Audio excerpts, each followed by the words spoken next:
Okay, so we're gonna do a demonstration on the lathe. I've already started turning this part out, but what I need to do is I'm recreating this piece here. It's got some rot and it's no longer functional. So recreating this using a piece of treated 4x4. All right, so that's what I'm starting with, and it's gonna turn it down to this. So when you cut this piece, this blank, you actually cut it longer than what you need. So I would leave this about 2 or 3 inches longer than what I need. The reason why I'm going to do that is because the way I have to mount it on here. So I'm going to mark my center. So I'm going to go corner to corner on that 4x4. And then I'm going to come in here, I'm going to mount it. I actually used a faceplate on this end. You can use a 4-jaw chuck. I just don't have a 4-jaw chuck that's big enough. And then you have a live tailstock here, a live center. So that just goes into the center point. It's just a point that pushes in. So you want to leave a little bit of room on both ends so that you can mount it and you don't, you're not cutting into it, or you're not leaving in the marks from either the screws from the faceplate or the indentation from your center on your tailstock there. Next thing you're going to do is you're going to get outside calipers, and you're going to get a ruler of some kind. I use the tri-square for this one, and a pencil. So you want to mark on your blank. So you're going to actually get it round first. So you start out with a square stock, okay? Mostly square stock, as square as these 4x4s come. And I actually knocked off the corners on the joiner, just angled the fence on the joiner, knocked off the corners to get me started, just so it wasn't so hard to get round. And then once I got it round, I took my pencil and I made measurements. So I actually kind of lined this up on my ruler, and I made a little template on a piece of paper. So just so that I had a reference so I could mark on my blank here. So then I set this on here, and at each of those marks, I turn the lathe on, and I set my pencil on here, and it draws a mark. So it'll be like that. Now I'm going to get rid of that mark there, but that's a very easy, fast way to mark your blanks once you get them round, okay?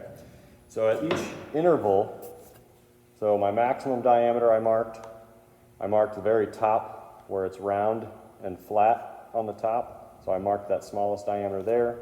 The largest diameter, I marked the bottom of the ball on the top. I marked this point here where this flat part comes down. So I have this, and then I marked the top of this flat part, the bottom of this flat part, and then I marked where it ends. Okay, so I have all those marks, which are pencil mark rings, like you see these 2 rings here, all the way down at different measurements to correspond with my original piece.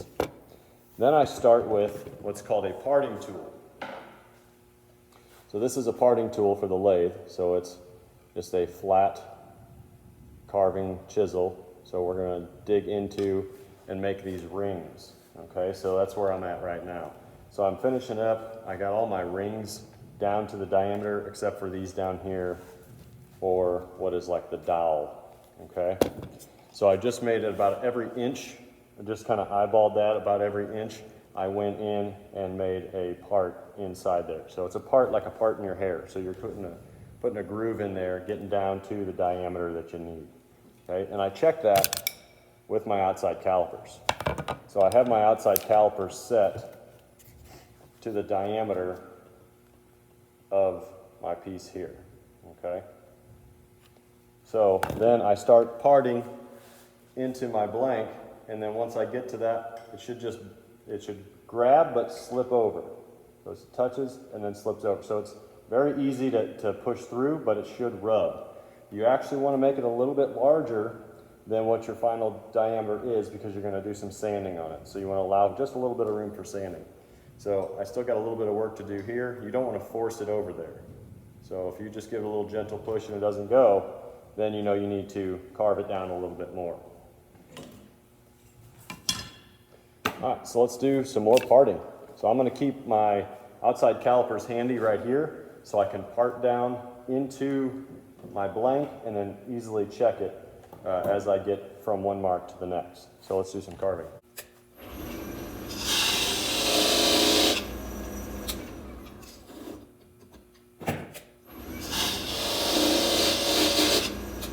real close on this one, so I'm just barely hitting it there.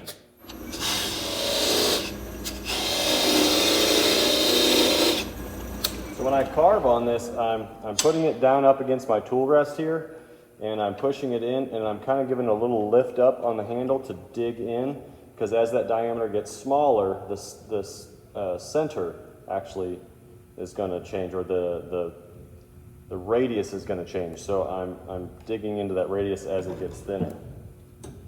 Okay, that's good. That's good. Last two.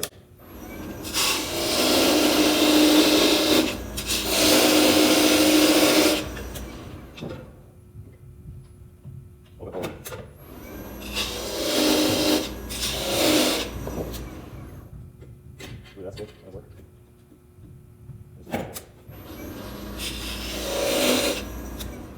Check. That's going to work. Okay. So now I have all of my radiuses completed. So now what I'm going to do is I'm going to switch tools, and I'm going to use a gouge, which looks like this. Okay. This is a medium gouge, so they make larger ones where it's a much wider blade on there. So this is just a medium gouge. I'm kind of fine tuning this, but I got a lot of material to take off. So I could use a large gouge on this. I got a small lathe I'm dealing with, so I have small tools. Now, the easiest part is going to get this piece here that's straight across. It's all consistent. So what I'm going to do is I'm going to lay this down, and I'm going to hold on to this real tight. I don't want any vibrations. As I start to carve in here, if you get some chatter, it's going to cause the wood to chip out big chunks, and we don't want that. So I'm going to hold down to it real tight, and I actually use this groove on the tool rest as kind of a guide on my distance, my pressure.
All right, so I'll fine-tune that in a little bit, and I'm going to come by and work on some of the other points.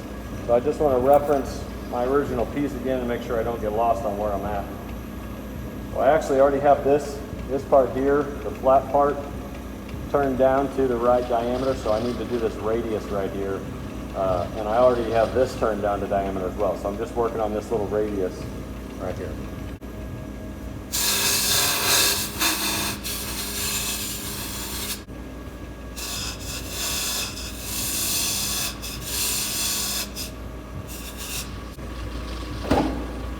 I'm going to switch because I need to get into this corner and I just want to round it over a little bit. I'm going to switch to a skew.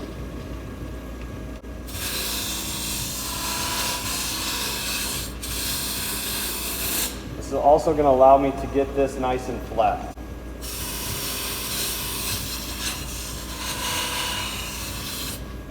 That looks pretty good there. So now we're going to round over. This is the ball part. Right here. This is our ball on the end. So I'm going to go back to my gouge.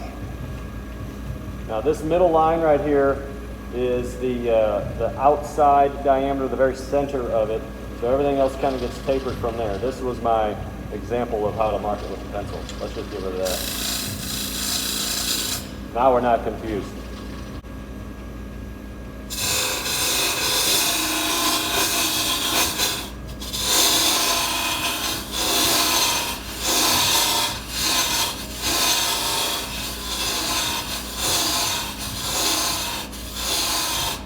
I don't get into that tight corner, I'm gonna switch back to my skew.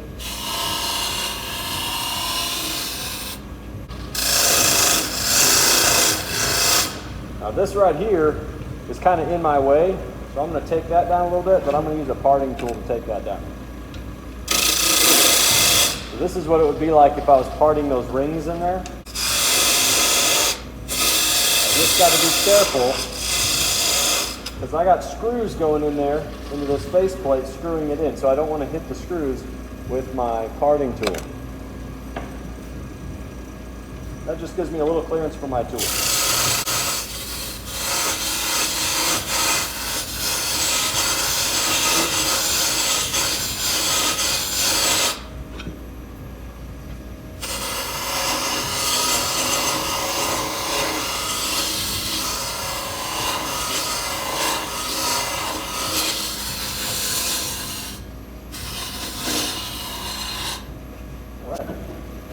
Now one thing I wanted to double check is I wanted to make sure that my diameter down here, I was a little bit inconsistent, so I'm going to flatten that out with the skew. So I'm going to go and make sure that I am still okay. I just need to even it out a little bit, and then I can hit it with some sandpaper.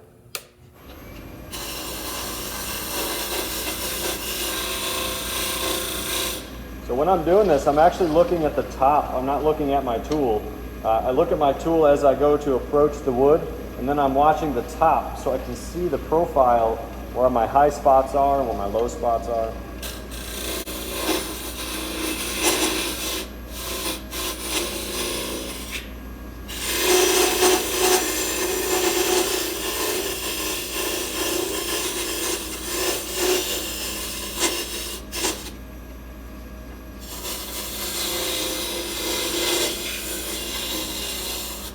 All right, I think I'm going to leave the rest of it up to sandpaper. So now when I use the sandpaper, I'm actually going to take this tool rest off of here and get that out of my way, and I can actually use the sandpaper and do it like that while the machine is spinning. But I think that is pretty darn close.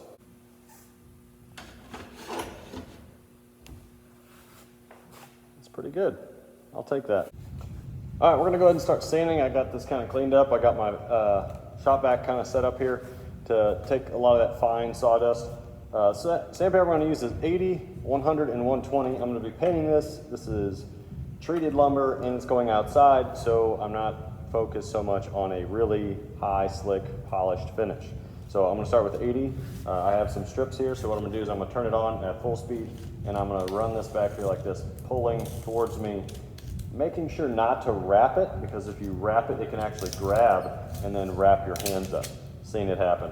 So grab, just kind of keep an open V with your sandpaper and just kind of run it back and forth on your area as you're sanding.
Okay, I think we're good.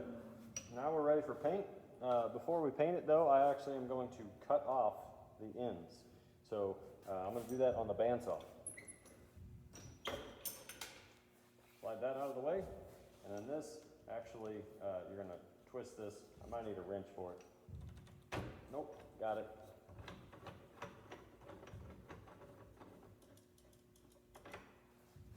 There's my faceplate, so it just gets screwed into the surface there. So I'll go unscrew this and cut it off on the bandsaw.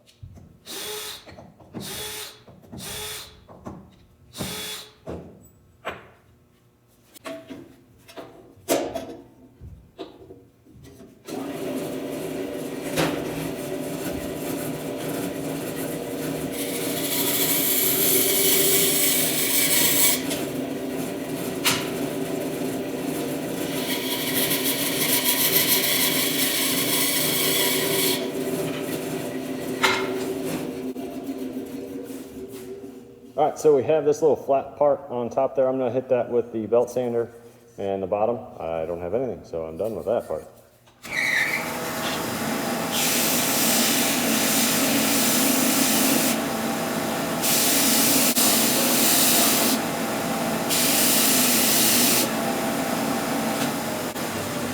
Just a little bit of a flat spot on top. I'm gonna hit that with some sandpaper by hand, and we're gonna paint